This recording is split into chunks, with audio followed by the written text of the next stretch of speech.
The Secret Garden by Frances Hodgson Burnett. Chapter 16. "I won't," said Mary. They found a great deal to do that morning, and Mary was late in returning to the house, and was also in such a hurry to get back to her work that she quite forgot Colin until the last moment.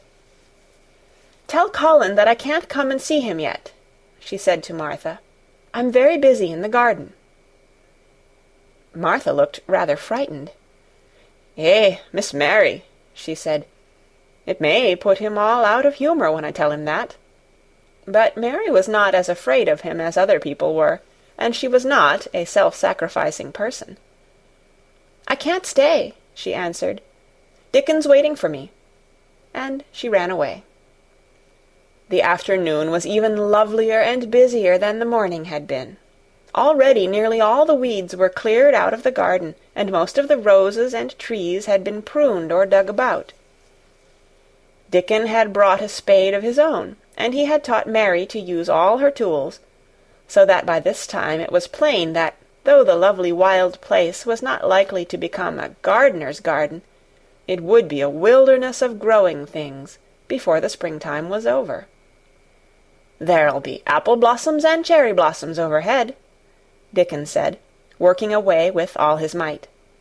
"And there'll be peach and plum trees in bloom against the walls, and the grass'll be a carpet of flowers." The little fox and the rook were as happy and busy as they were, and the robin and his mate flew backward and forward like tiny streaks of lightning. Sometimes the rook flapped his black wings and soared away over the tree-tops in the park. Each time he came back and perched near Dickon, and cawed several times as if he were relating his adventures, and Dickon talked to him just as he had talked to the robin. Once, when Dickon was so busy that he did not answer him at first, Soot flew onto his shoulders and gently tweaked his ear with his large beak. When Mary wanted to rest a little, Dickon sat down with her under a tree, and once he took his pipe out of his pocket, and played the soft, strange little notes, and two squirrels appeared on the wall, and looked and listened. "Thou's a good bit stronger than thou was," Dickon said, looking at her as she was digging.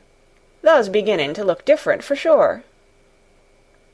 Mary was glowing with exercise and good spirits. "I'm getting fatter and fatter every day," she said quite exultantly. "Mrs. Medlock will have to get me some bigger dresses. Martha says my hair is growing thicker. It isn't so flat and stringy." The sun was beginning to set, and sending deep, gold-colored rays slanting under the trees when they parted. "It'll be fine tomorrow," said Dickon. "I'll be at work by sunrise." "So will I," said Mary. She ran back to the house as quickly as her feet would carry her. She wanted to tell Colin about Dickon's fox-cub and the rook, and about what the springtime had been doing. She felt sure he would like to hear. So it was not very pleasant when she opened the door of her room to see Martha standing waiting for her with a doleful face. "What is the matter?" she asked. "What did Colin say when you told him I couldn't come?" Said Martha, "I wish tha'd gone. He was nigh going into one o' his tantrums. There's been a nice to-do all afternoon to keep him quiet. He would watch the clock all the time."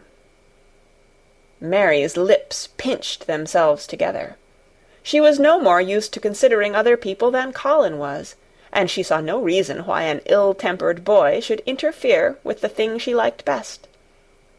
She knew nothing about the pitifulness of people who had been ill and nervous, and who did not know that they could control their tempers, and need not make other people ill and nervous too.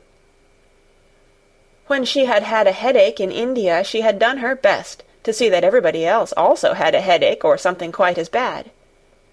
And she felt she was quite right. But of course now she felt that Colin was quite wrong. He was not on his sofa when she went into his room. He was lying flat on his back in bed, and he did not turn his head toward her as she came in. This was a bad beginning, and Mary marched up to him, with her stiff manner. "Why didn't you get up?" she said. "I did get up this morning when I thought you were coming," he answered, without looking at her. "I made them put me back in bed this afternoon. My back ached, and my head ached, and I was tired. Why didn't you come?" "I was working in the garden with Dickon," said Mary. Colin frowned, and condescended to look at her. "I won't let that boy come here if you go and stay with him instead of coming to talk to me," he said. Mary flew into a fine passion. She could fly into a passion without making a noise. She just grew sour and obstinate, and did not care what happened. "If you send Dickon away, I'll never come into this room again," she retorted. "You'll have to if I want you," said Colin. "I won't," said Mary. "I'll make you," said Colin. "They shall drag you in." "Shall they, Mr. Rajah?" said Mary fiercely. "They may drag me in, but they can't make me talk when they get me here. I'll sit and clench my teeth and never tell you one thing. I won't even look at you. I'll stare at the floor." They were a nice, agreeable pair as they glared at each other. If they had been two little street boys, they would have sprung at each other and had a rough-and-tumble fight. As it was, they did the next thing to it. "You are a selfish thing!" cried Colin. "What are you?" said Mary. "Selfish people always say that. Anyone is selfish who doesn't do what they want. You're more selfish than I am. You're the most selfish boy I ever saw." "I'm not," snapped Colin. "I'm not as selfish as your fine Dickon is. He keeps you playing in the dirt when he knows I'm all by myself. He's selfish, if you like." Mary's eyes flashed fire. "He's nicer than any other boy that ever lived," she said. He's like an angel." It might sound rather silly to say that, but she didn't care. "A nice angel!" Colin sneered ferociously. "He's a common cottage boy off the moor." "He's better than a common Rajah," retorted Mary. "He's 1,000 times better." Because she was the stronger of the two, she was beginning to get the better of him. The truth was that he had never had a fight with anyone like himself in his life, and upon the whole it was rather good for him, though neither he nor Mary knew anything about that. He turned his head on his pillow and shut his eyes, and a big tear was squeezed out and ran down his cheek. He was beginning to feel pathetic and sorry for himself, not for anyone else. "I'm not as selfish as you, because I'm always ill, and I'm sure there is a lump coming on my back," he said. "And I am going to die besides." "You're not," contradicted Mary unsympathetically. He opened his eyes wide with indignation.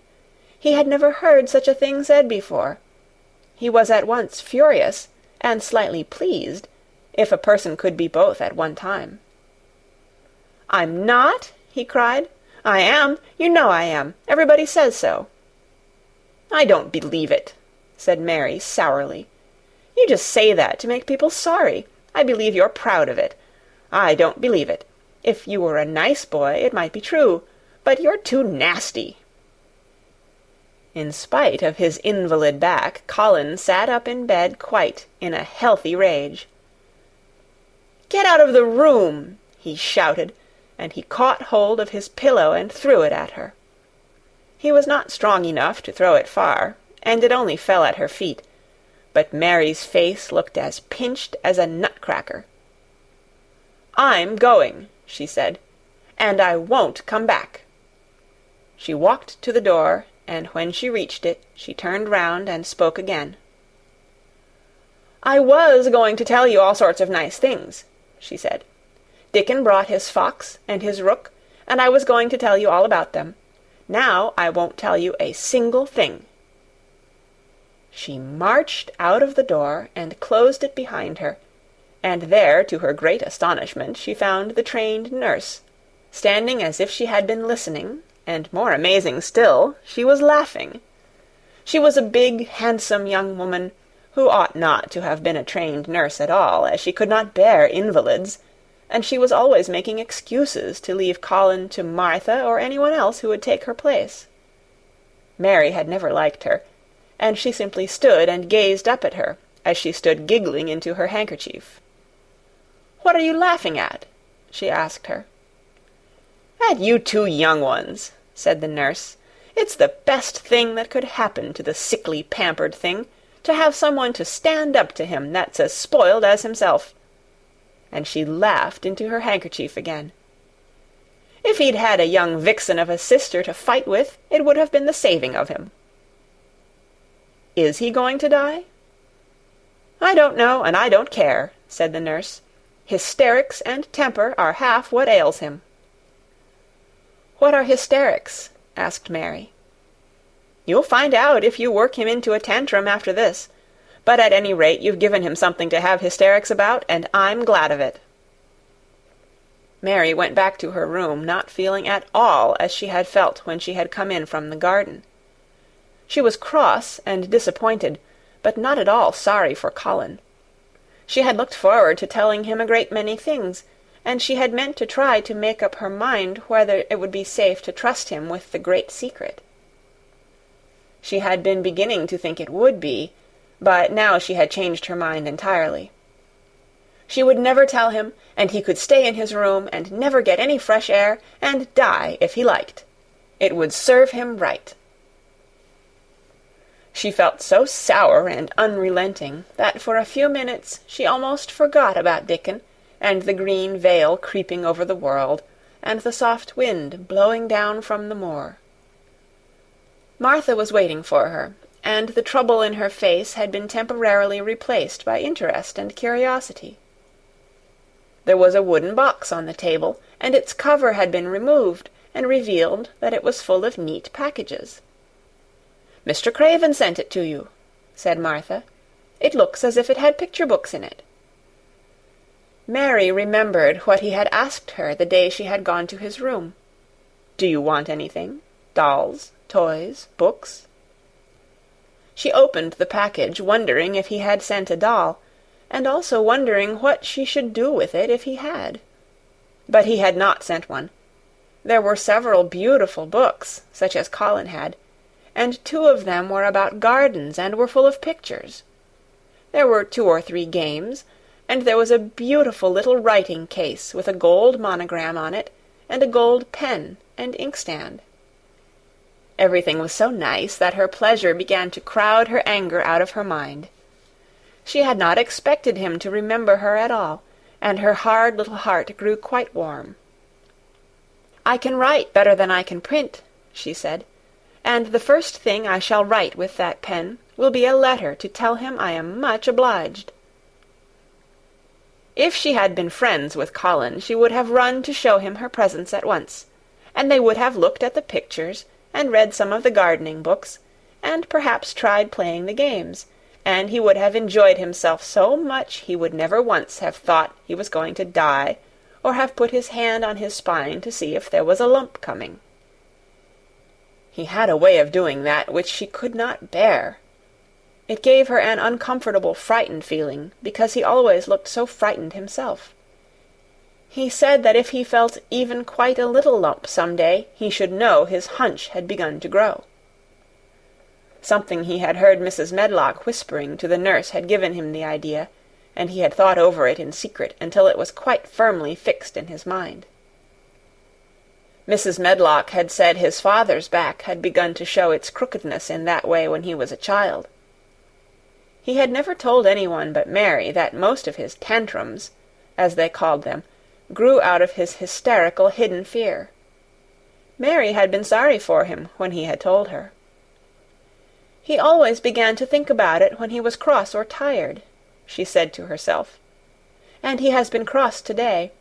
Perhaps he has been thinking about it all afternoon." She stood still, looking down at the carpet and thinking.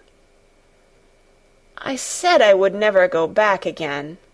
She hesitated, knitting her brows. But perhaps, just perhaps, I will go and see if he wants me in the morning.